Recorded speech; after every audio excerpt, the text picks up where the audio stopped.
there's a lot of confusion around H-1B. We're dealing with it day in and day out. And so I'm here with our H-1B expert. And you can see a lot of her videos talking about H-1B, talking about EB-2, EB-3, and we're going to be brainstorming a lot. So the first question, Grace, is what do we know for sure? What we know for sure is that the president's executive order said there will be a $100,000 fee for anyone entering into the United States with an H-1B petition filed after September 21st, 2025. So we know that for sure.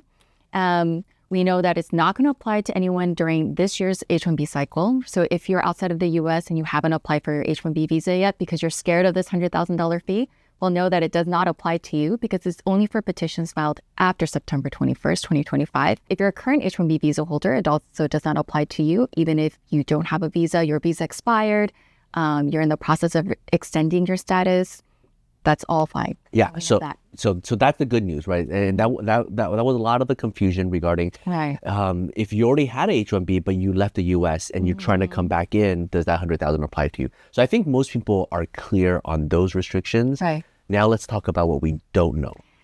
Yeah, so what we don't know is that it's not very clear yet, or the administration hasn't set forth the clear boundaries, which we might expect closer to the lottery next year.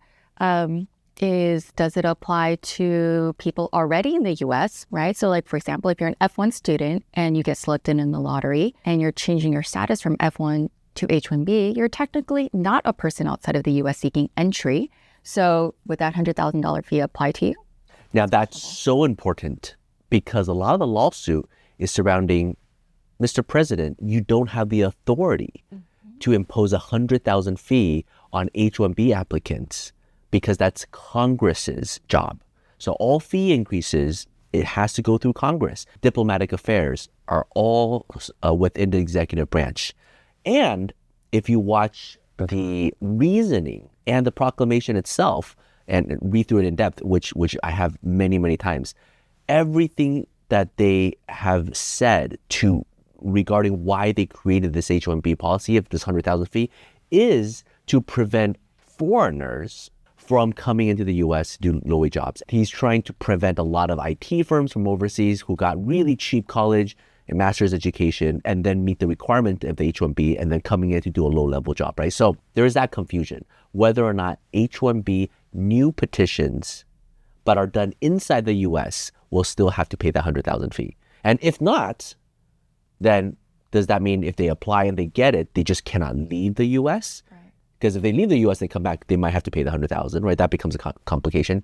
But at the same time, the Washington, D.C. is also, in the past few years, created the H-1B visa program, so you can get an H-1B visa in the U.S. without leaving. So there's a lot of confusion regarding that. So let's talk about the alternatives, right? So let's say worst case scenario, the USCIS issues the memo and it just cuts across the board. Any new petition needs to pay the H-1B. And let's assume they say it applies to all change of status as well in the U.S., out of the U.S. It applies to cap-exempt nonprofit organizations. Let's assume it applies to wage level 1 through 3. I mean, there's not a lot, but I mean, I think most commonly if you're a member of a treaty country, so if you're a national, right, with the treaty with the United States, you can apply for E1, which is treaty trader.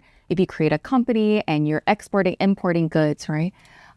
Or if you create a business or you invest in a business, you could apply for a treaty trader investor visa. And that's a really good option. I've done it for a lot of students who are coming out of college and they want to create a business. And it can be also a service company, right? In your mind, you might be thinking, oh, I don't have $100,000 to invest. Well, we could do it with a smaller number of investment if you're investing in, let's say you're an artist and you want to create a graphic design firm. I've done that before, right? And you can use your equipment, you can use your computer, you can create a little office, you hire a few people, and then you show all your clientele, and we can do an O1 like E2. So E1 and E2 is definitely great. We're always pushing for that because it is one of the best non-immigrant visas out there. And a lot of people who actually don't know about it. That's why we always mention it first. Now, if you did know about it and you didn't choose E1 or E2, right? And you're stuck with the H-1B. Now you can't even do the H-1B anymore. Yeah. What are some alternatives to the H-1B? Two comes to mind, the O-1B and the L-1B. It's easy to remember because they're both Bs. The reason why O-1B is quite nice is because the standard is actually much lower than most people think. if you just research O-1B, what the category is, and USCIS, you'll see, it's extraordinary ability artist. O-1B as an artist, if you read some of the footnotes and read some of the case law, they explicitly explain that O-1B as an artist, the standard is much lower compared to the O-1A, compared to the business, scientist, athlete, and O-1A is considerably lower compared to the EB-1A, get the green card. So when people talk about extraordinary ability green card or extraordinary ability visa, most of the time they're talking about EB-1A, which is much harder, and then O-1A, which is much harder than the O-1B, right? So we've done plenty of O-1B college graduate, essentially first real job, and then they get the O-1B because instead of quote unquote, you need to be extraordinary, you just need to be distinct. Still, still distinct. But what do you mean by distinct? Well, the school I went to is a good reputable school. I'm top 10 of the class. I've won a few awards from junior high to high school. I have letter recommendations. Within the field that I'm in, I'm, particularly more distinct compared to my peers. It's much easier to argue distinction, uniqueness, compared to extraordinary best of the best, right? So a lot of college graduates, they come out, they apply for the O-1B, and O-1B actually is much better than H-1B in a lot of sense because it's infinite. You apply for 3 years, you apply for 1 year, sometimes you reapply for another 3 years. A lot of our O-1s can stay here indefinitely and is not as strict and you're not tied to one employer, right? Now, O-1B is in the arts. So a lot of people are like, well, I don't do arts. I'm not creative. I'm not. But take a step back and think about that. Creating a digital token, is that art or is that computer science? Designing a beautiful blockchain, is that finance or is a blockchain something that's artistic? Try to make a creative argument why you are artistic as opposed to, finance and whatever. So that's the O-1B. Anything to add to that before? Yeah, I was just going to add, we've done O-1Bs for like marketing agents, right? Because you're dealing with artistic ads, right? There's art involved in it, even if you're having a marketing lens. Or an architect, it could be more scientific in a sense, right? Or it could be artistic because you're designing interior design, you're designing furniture, right? So I think there are ways, or even like a film producer or an executive producer, arguably it's business, but also you're dealing with the art. So something to really think about, O-1B is a strong candidate in contrast to H-1B. You don't have to deal with the lottery. Now you don't have to deal with 100,000. Or wage levels. Yeah, or wage levels. And you can work for any employer. So O-1B is actually quite good. Everybody who hates on H-1B say H-1B is displacing U.S. workers.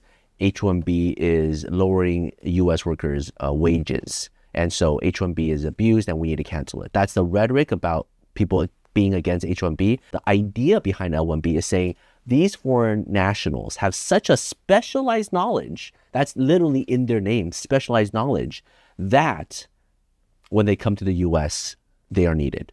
And in older L-1B cases, you have to even argue that they will not displace U.S. workers and that there are not enough U.S. workers to do this particular job. So L-1B completely addresses the concern that the White House and the public has against H-1B. How do you get an L-1B, especially if you're, for example, a biopharmaceutical scientist?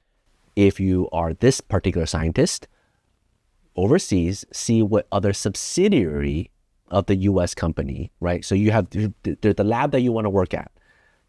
What other partnering affiliates are there overseas? You have that expert knowledge that needs to be able to be transferred back to the U.S., and you are the only one who could do it because you did that experiment overseas, then you could come back. So another alternative to the L-1B is if you have because L-1B is for advanced knowledge or specialized knowledge, right? So advanced knowledge could be information that you can't readily find in the industry, like what Joseph was talking about. Specialized knowledge is something that you can't even find within the company, right? So it's like something patented, something that's specific to this company that you have about, right? About a process or about a product. If you have something like that, but maybe you didn't work for a foreign subsidiary, you could also maybe apply for a J1 specialist.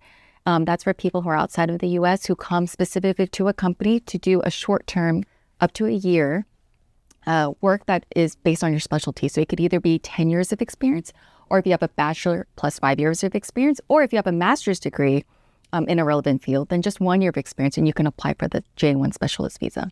And if you're interested in J1, which is the cultural exchange visitor visa, and you're outside of the U.S., you might also be eligible for the intern visa or the trainee. Intern is for recent grads of foreign universities who want to come and work and see what the American work life is like.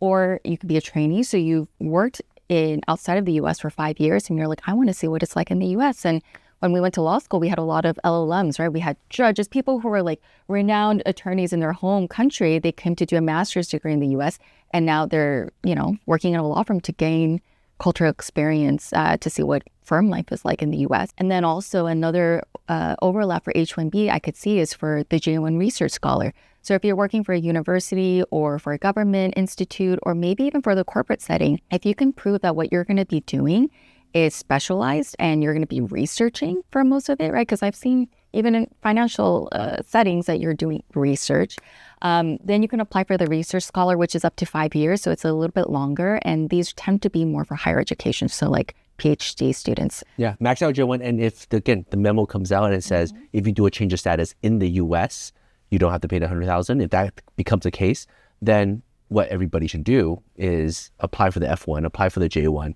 come into the U.S., study, do what you need to do, and then do a change of status.